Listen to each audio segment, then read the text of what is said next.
everyone to today's episode of Echo This. We are so delighted that you're here and that we have a little opportunity to share with you some exciting news that is happening for us since we've all gotten together almost 2 years ago. Here we are, and we thought you'd like to know a little bit about how we formed Echo, what it stands for, what our hopes are for you, and how your life can be enhanced by carrying over some of the messages and echoing us. Not very long ago, our paths crossed at a workshop where we were all honing our messages, and we wanted to be a little bit active on the speaker circuit. And what attracted us to each other is something very unique.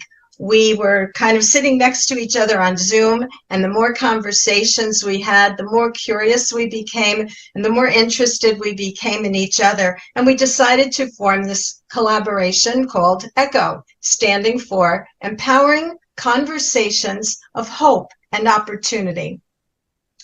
You may be interested to know that we are women from very different backgrounds, very different life experiences, and we span 4 decades. One of us is in our 40s, one in our 50s, 60s, and 70s. So we have a beautiful amalgam of experiences and of life witnessing of things that we feel we can now share with you. So what we're going to do today is we're going to give you a little insight into who we are and share with you that we are going to be soon launching a book, and we're inviting you to share our adventure. The more we converse with each other, the more we find that we have common threads, common core themes, which all of you hopefully will identify with.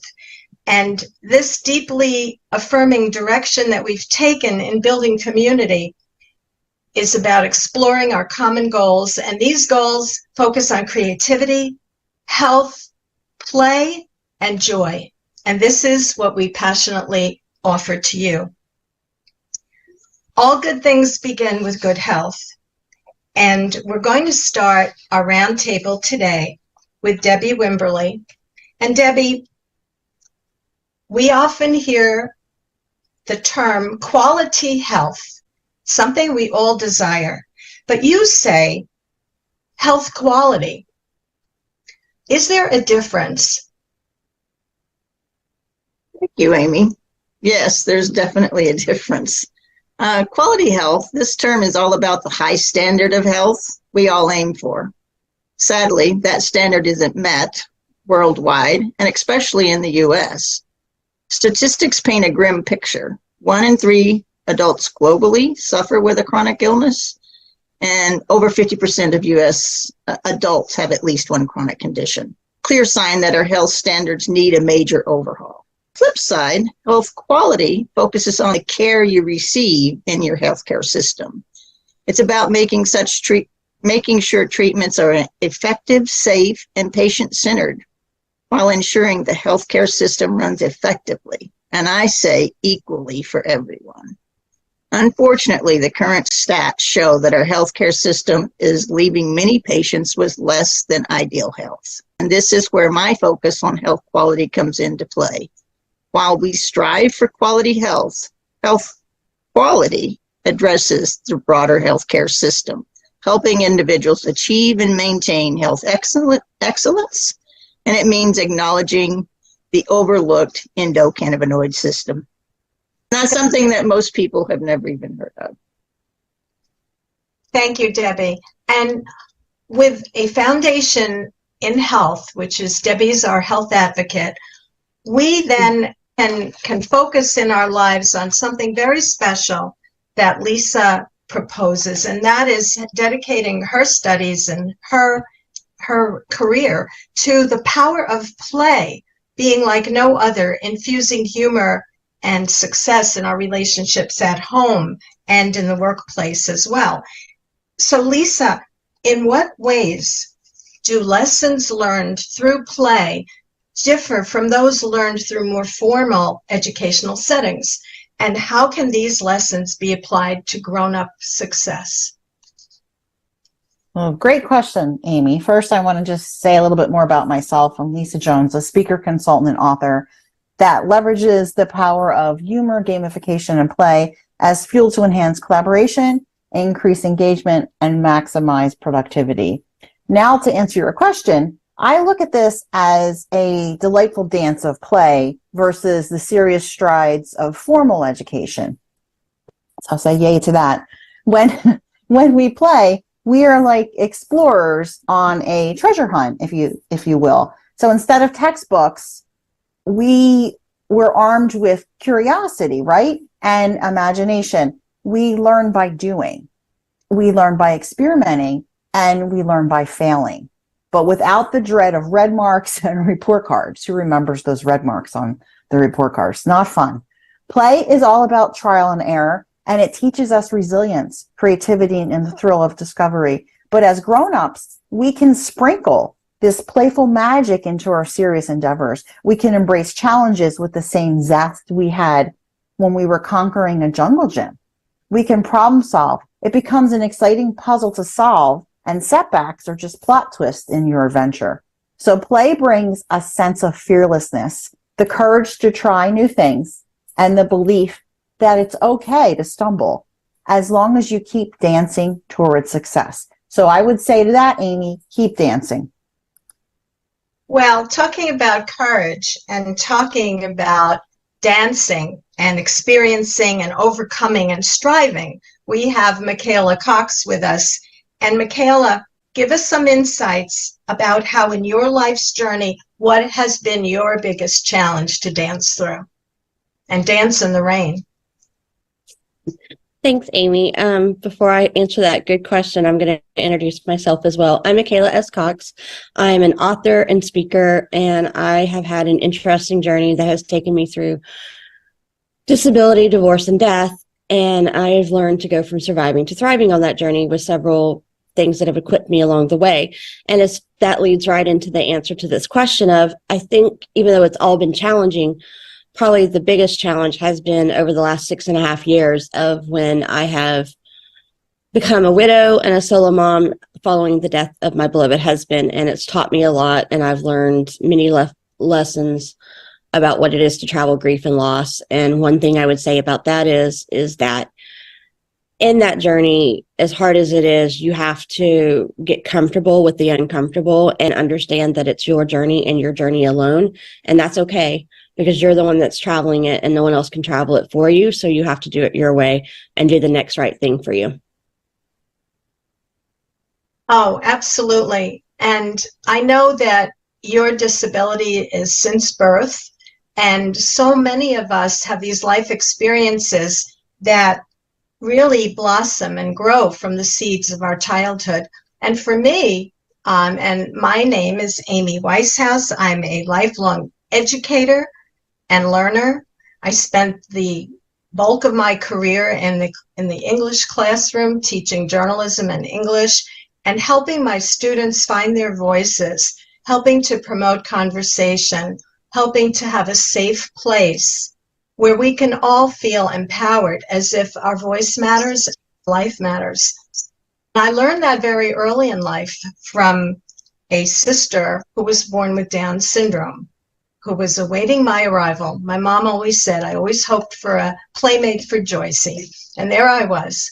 So growing up with a sister who was developmentally disabled and having a mother who had been a teacher, no less, my early life was punctuated by being aware of differences, aware of some nastiness that my sister received because she was different and people didn't understand her difference in that era. It was before the politically correct understanding of special needs children. So I grew up with a lot of empathy, learned empathy and gratitude for being who I was and capable to do what I could. So a lot of my platform and my book chapters are about how we need to be aware and sensitive to the person next to us.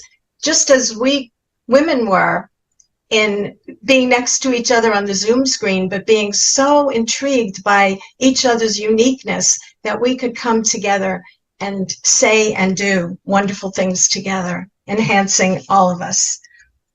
So I'd like to get now back to Debi, because in enhancing all of us and our health quality, you talk a lot about being our own health quality advocate. How does that happen, and why does it matter? Well, I'll introduce myself here. I am a health quality advocate because I had to become one. And learning to be a health quality advocate involves an active role in managing your health, understanding your health, and making informed decisions about your well-being. You only get one health and one life, and no one lives either but you. By actively engaging and staying informed about your health, you become a powerful advocate in your health quality. Well, we have some wonderful advocates here on our panel, and in advocating for the joy and power of play, Lisa, let's bring it right to the home and to the classroom. How can parents and educators encourage, and how can they facilitate productive playtime for children to help them develop life skills, essential life skills, just as Debi talks about the essential life skill of caring for your health? Yes, I think we can start by making playtime a whimsical wonderland for kids, because that's really where parents and educators, if they picture this, playtime isn't just about building castles with blocks or chasing butterflies. It's like an enchanted workshop where the magic of life skill is crafted. And if you think about it like this, here's the recipe for a playtime potion. You can sprinkle a pinch of imagination, you can add a dash of creativity, and mix in a whole lot of curiosity. Then you can stand back and watch the fun unfold. And this encourages the kids to be little scientists, exploring the world around them. They can turn chore into treasure hunts, math problems into exciting mysteries, and reading into adventures with characters they adore. Who doesn't like to take their favorite characters and do that? But don't forget the secret ingredient, I'll say here, laughter. Play should be filled with giggles, tickles, and moments of pure joy. In this enchanted playtime, kids will not only build essential life skills like a problem-solving, teamwork, and empathy, but also create a lifelong love for learning and discovering. Parents and educators, they become the wizards of playtime and let the magic of skill building begin. So that, my friend, is play. What a wonderful balance we always strike here in our conversations, because not always have we, as women, as mothers, as spouses, as educators, co-workers, not always have we had everything just like an afternoon in the sandbox. And there have been times, Michaela writes a lot about the knocks on the door of her life and how she's responded to these knocks on her door.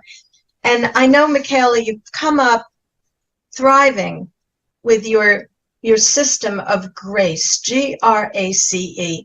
Why are these keys to grace so important?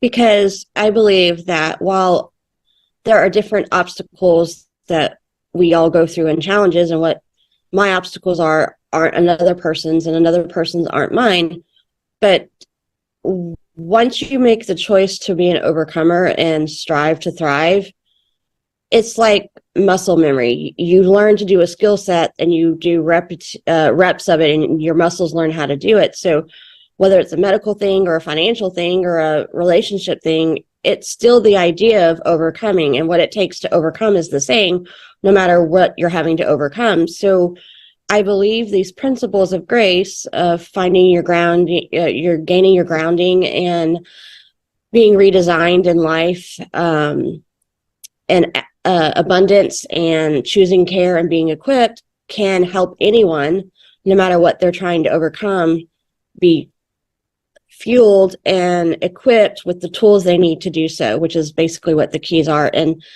for me, I think the two most important ones in that equation is the idea that it's all about choices. We choose to overcome. No one's going to do it for you. No one's going to make you do it. You have to be willing to make those hard choices. And it takes courage, and it's not easy. That no matter what you're handed in life, that if you want to get to the other side of it and not just survive, you're going to have to choose that path.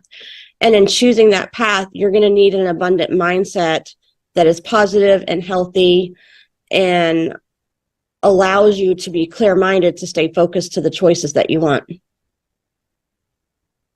Well, we've all made choices in the perspective and the emphasis that we want to place on our worldview. And my corner of the world here, as I hinted in my first response, is about early lessons, early life lessons, and how that can plant seeds of joy for all of us. And I choose joy as one of my main coping mechanisms in life. And I so firmly believe that each one of us has the power to create joy no matter what.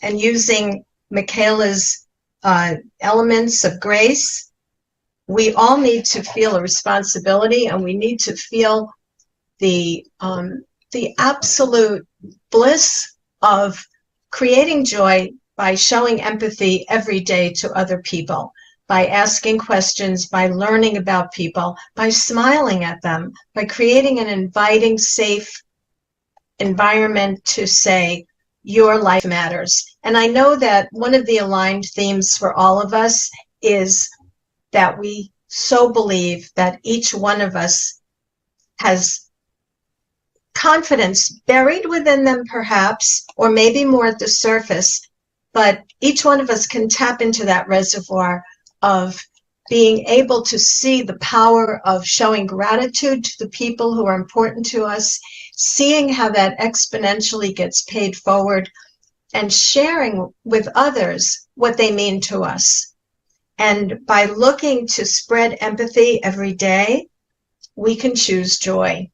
And I like to go, in addition to Michaela's wonderful keys to grace, I like to emphasize the joy component, which has made a remarkable difference in my life, overcoming chronic illness, overcoming an understanding of other life challenges, and including the understanding of a sister with developmentally disabled tendencies.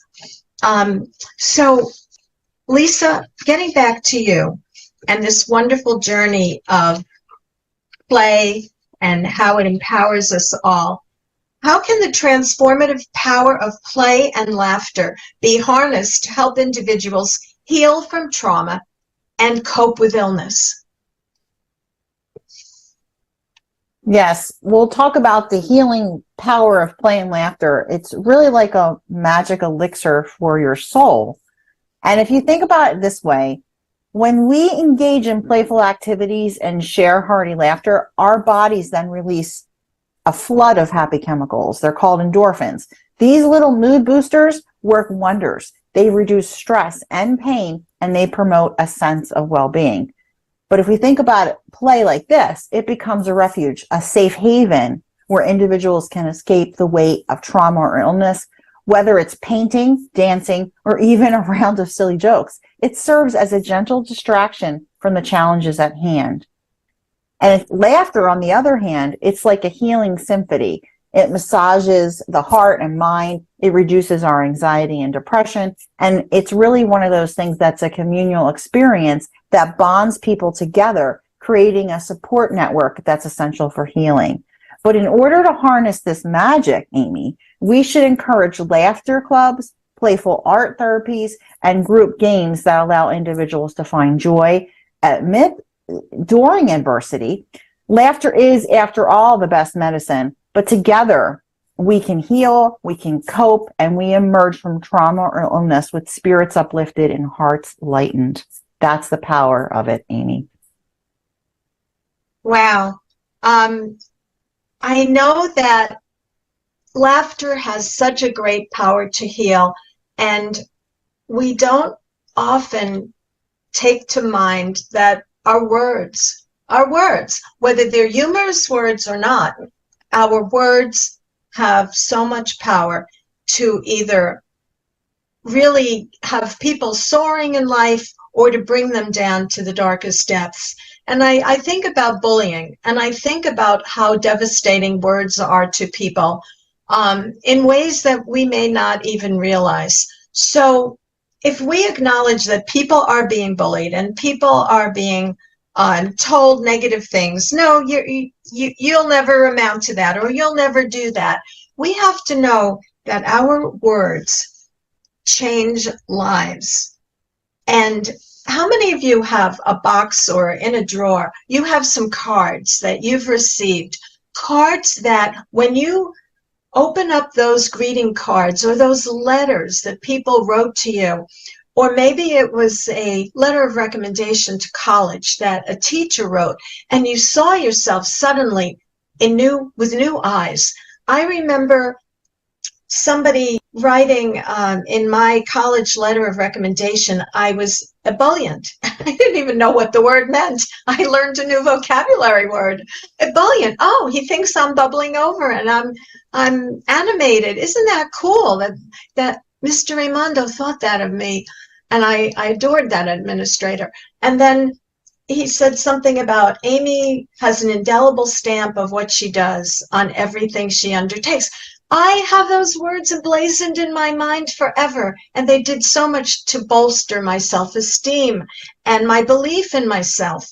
So our words matter, and that shows other people in the smallest way that because they matter, they have that power to create that joy in somebody else. And that's the magic. Lisa talks about magic. I'm a magician along with her. We have the power of these wonderful, wonderful words.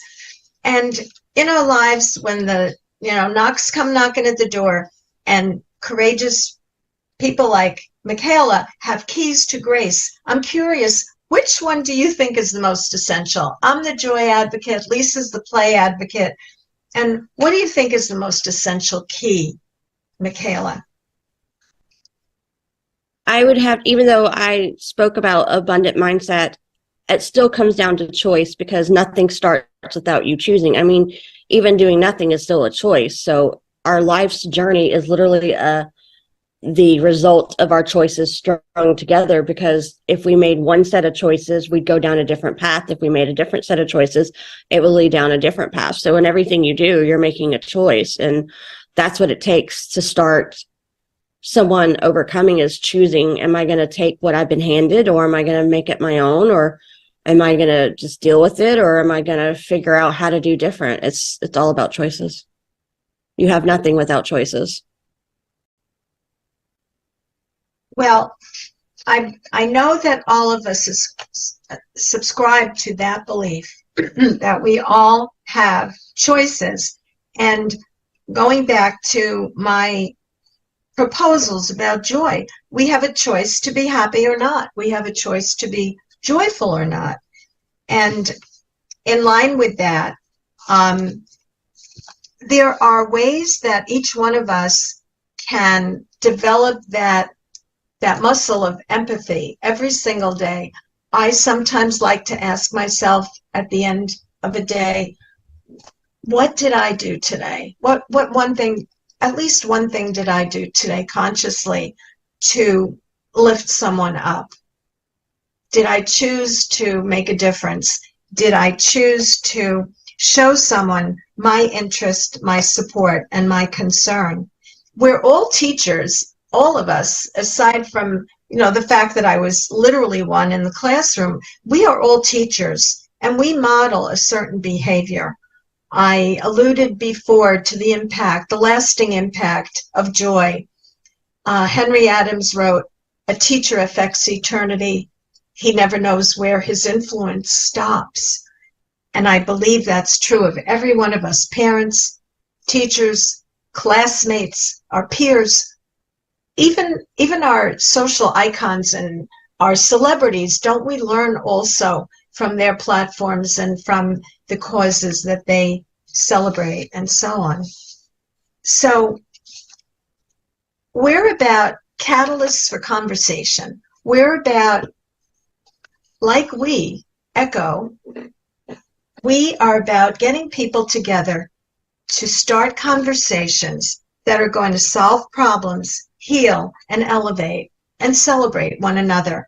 So let's get back to the catalyst of games and humor. And Lisa, explain a little more about how games and humor serve as catalysts for conversations about opportunity and about change in various contexts, such as the workplace or in even personal relationships.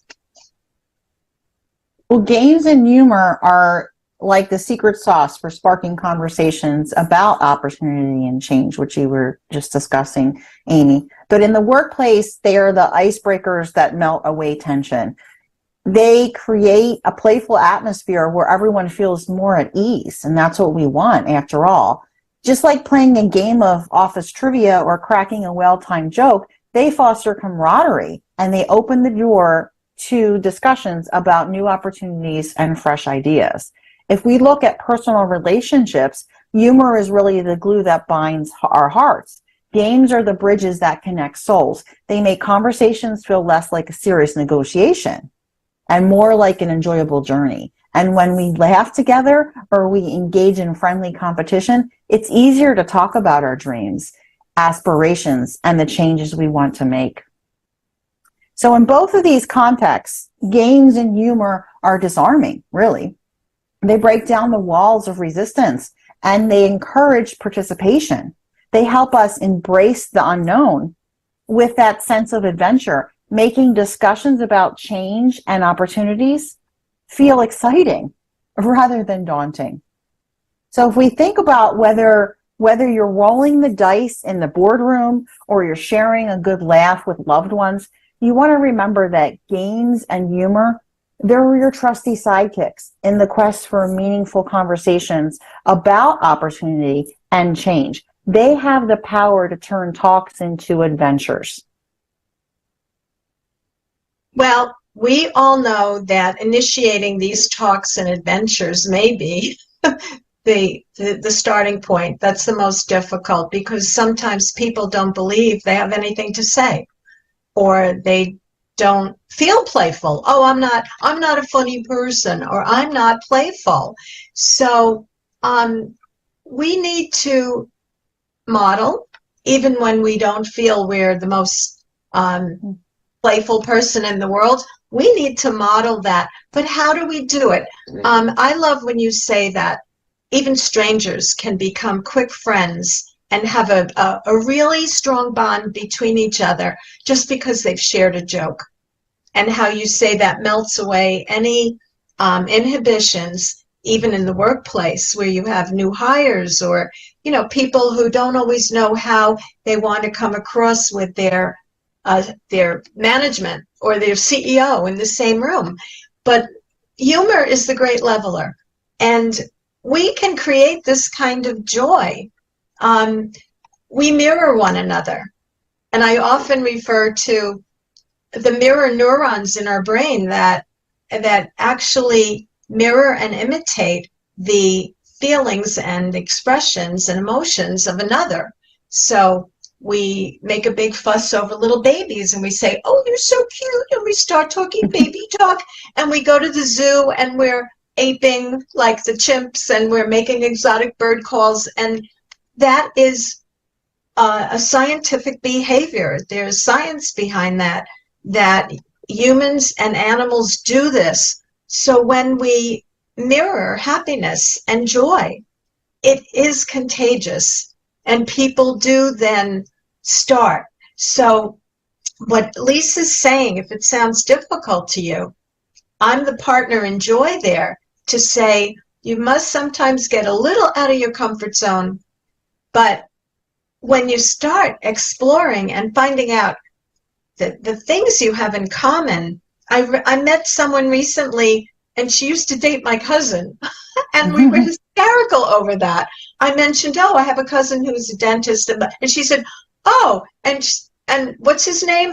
Oh, I dated him. And I thought, wow, and we'll never forget it.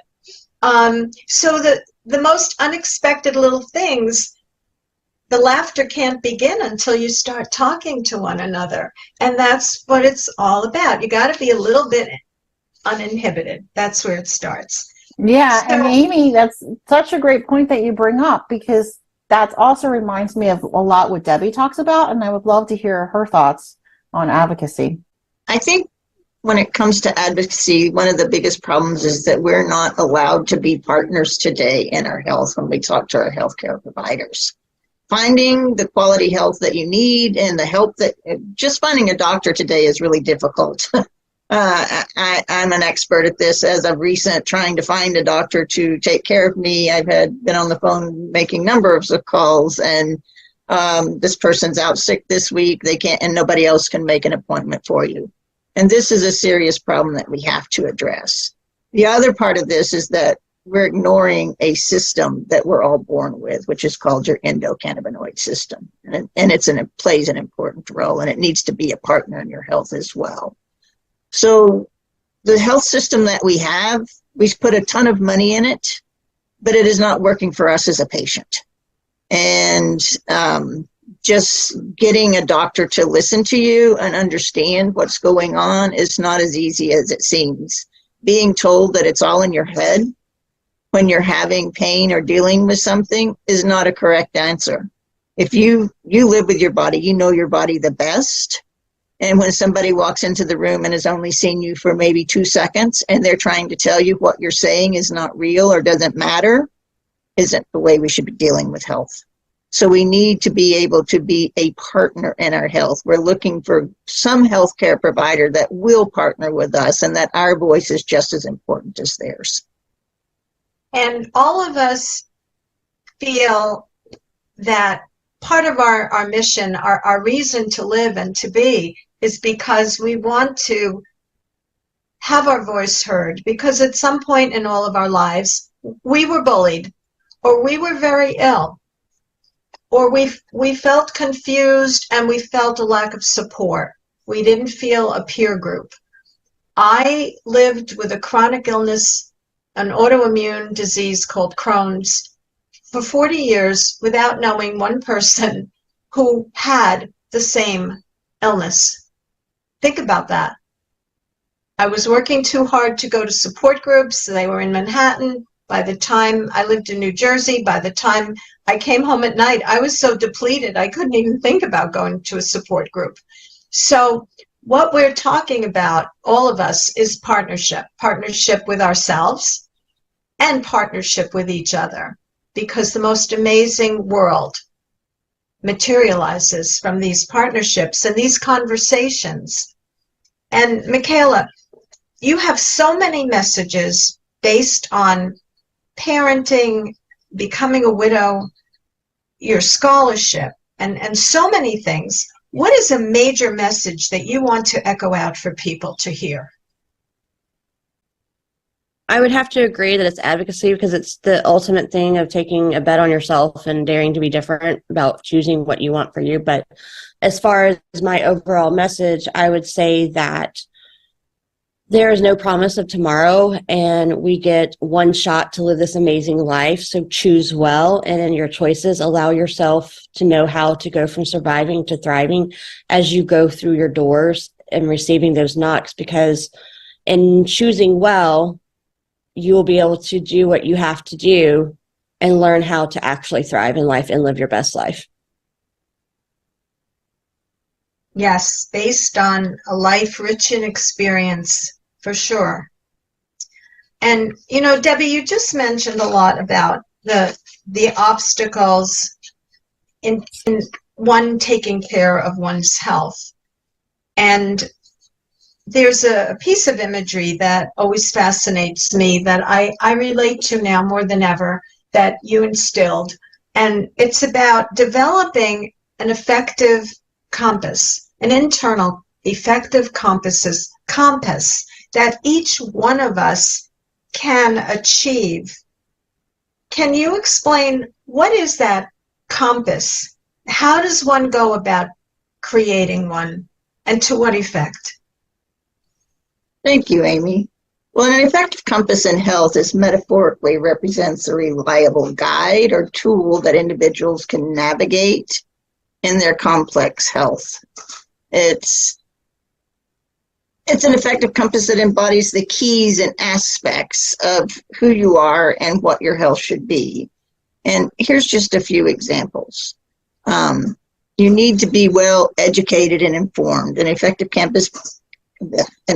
compass provides individuals with accurate and comprehensive information about your health conditions, treatments, medications, and preventative measures, so that you can understand for yourself how they're working.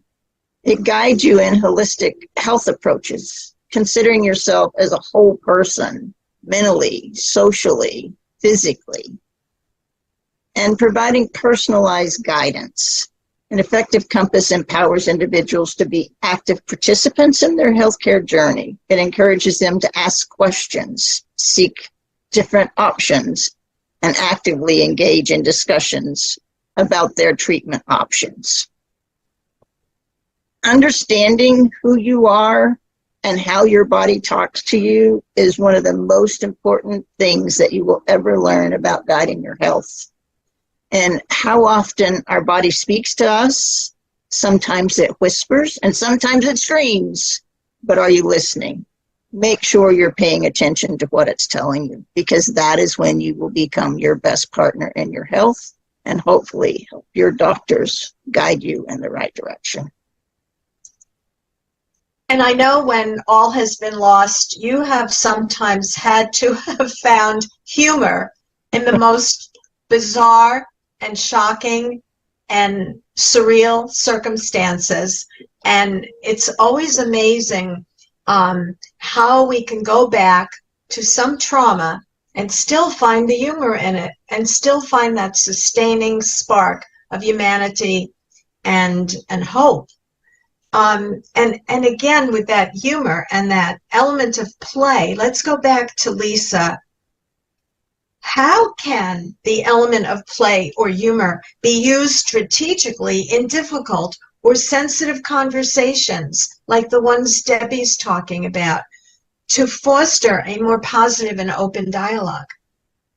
Yes, Amy. Well, I think thinking about it as like this, if you think about difficult conversations are like intricate puzzles, and play and humor are the secret keys to unlock them. So when things get tough or sensitive, humor is your ally. So think about it as your friend. It's a well-timed joke or a lighthearted comment that can really break the ice and diffuse tension. Laughter acts as a shield against the discomfort. It allows everyone to exhale and find common ground. When play, on the other hand, turns the discussion into a game of collaboration. Imagine it's a realm, or it's a team challenge where you and your conversation partner are working together to find these solutions. Playful approaches like brainstorming through colorful mind maps, or you can use metaphors to explain complex concepts. You can really simplify the conversation and encourage a positive atmosphere. And strategically, you can use humor as a bridge connecting people through shared smiles and chuckles. It's the universal language that really transcends those differences. And play, on the other hand, turns that challenge into a puzzle to solve together. And who doesn't like to solve puzzles? It encourages cooperation and a sense of accomplishment. And in that realm of challenging conversations that we're talking about, play and humor can become your trusty tools. It makes the dialogue positive, open, and maybe even a little fun. And remember this, when we laugh and play together, we find solutions with a smile, Amy. Smile.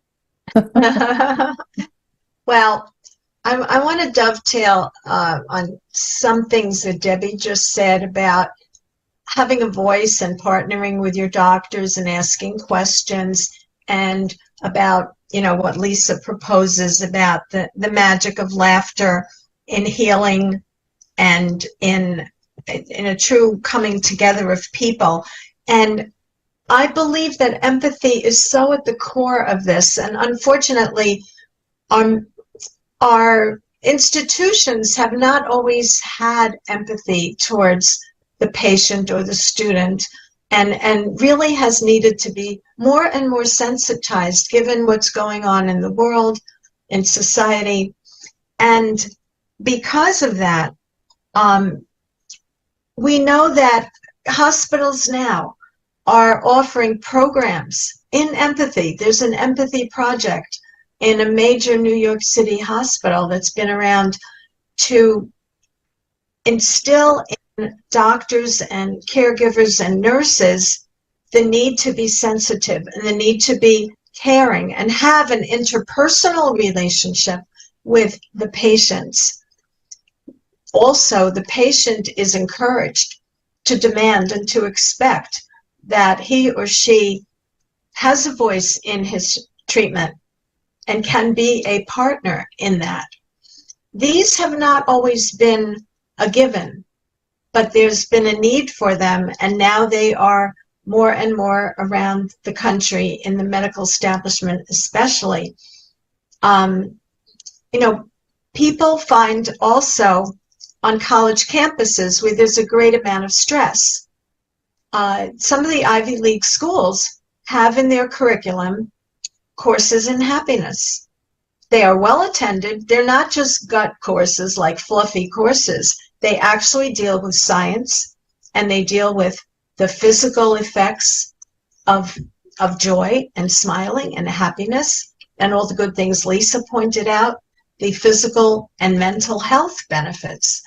So some people joke and say, oh yeah, but seriously, there is a master's program now in happiness, and there's a certificate in happiness. So it must be an extremely important priority in our society today. And unless we realize that that begins with us and our ability also to laugh at ourselves and go a little bit sometimes out of our comfort zone to risk laughing at ourselves with others, people will see that and they'll say, boy, this is a real human being, and I can be a little bit like that too. Wouldn't hurt. I'm just thinking, we always used to hear our parents say, oh, that doctor has a bedside manner. So that was the doctor who was gentle and kind and empathetic, and you always heard that person being set apart. Oh, everybody should have a bedside manner, and that's the goal today. So, Michaela, in kind of coming full circle in our discussion, I want to ask you now, what one takeaway message what would you like the listeners today to take away, if they have one thing to take away from Michaela S. Cox? I would say dare to be different and take a bet on yourself and choosing to live your best life by learning how to not just survive but thrive, and do it your way on your journey. And in daring to be different, Debi, how would you respond to the one golden takeaway that you would like to leave in the listeners' minds and hearts? Everyone gets one health and one life, and no one lives either but you. So in my mind, we should all learn how to be in charge of our health ourselves and partner with a doctor. Living your best health and life is so hard, especially in today's world with all the emotional stresses that we have, the physical stresses that we have, and we focus on exercise, diet, enjoying where you work, people that you're around, but we ignore the one system that actually helps guide all of our health systems and make our health work and harmoniously, and it is called our endocannabinoid system. So if nothing else, leave here today going and figuring out what an endocannabinoid system is, pick up our book and read about it, and learn how you can start to guide that by using cannabinoid therapies. And Lisa, the same question to you. What is one golden kernel or nugget that you want to leave readers, the listeners with today, and the readers once they get to our volume? Well, yes, we all have problems, and we can be creative when solving them by using laughter, games, and play. And shifting a perspective, that this is possible. We know some grumpy, sad sacks in our lives, and it has to begin with a shifting perspective and listening to other points of view about what's possible and about staying curious and just being infused with hope. Hope is our key to survival. I would like to ask the panel also, on a closing note, something a little more personal. We have made it our passion and our intention to walk the talk here. We've empowered each other with conversations of hope and opportunity. We aspire to, through our book, podcasts, and talks, we aspire to help others find their voice and to excel in being beautifully and powerfully human, which is their birthright and their gift to the world. So on a personal note, I want to ask you, what is one of the most memorable events or awarenesses or growth points of our collaboration together that you take away with you and that makes you a better, more fulfilled person? So I'm going to let you jump in as you crystallize your thoughts. What's a memorable, empowering echo of us being together and getting to this point today of this wonderful roundtable as colleagues? I'm going to say, all the different tech challenges that we have together in our time together, almost 2 years, and I think turning them into some sort of puzzle to solve in a game. There's always something going on, and all of us have banded together in a collaboration, and no matter what time of day it is, like, somebody will jump in and help, and they'll be willing to put in many, many hours. I'm thinking Debi Wimberley, who likes to help us with all our tech issues. But yeah, and time is, she doesn't have a lot of time, but she makes the time. So thank you for that, helping all of us with different tech issues.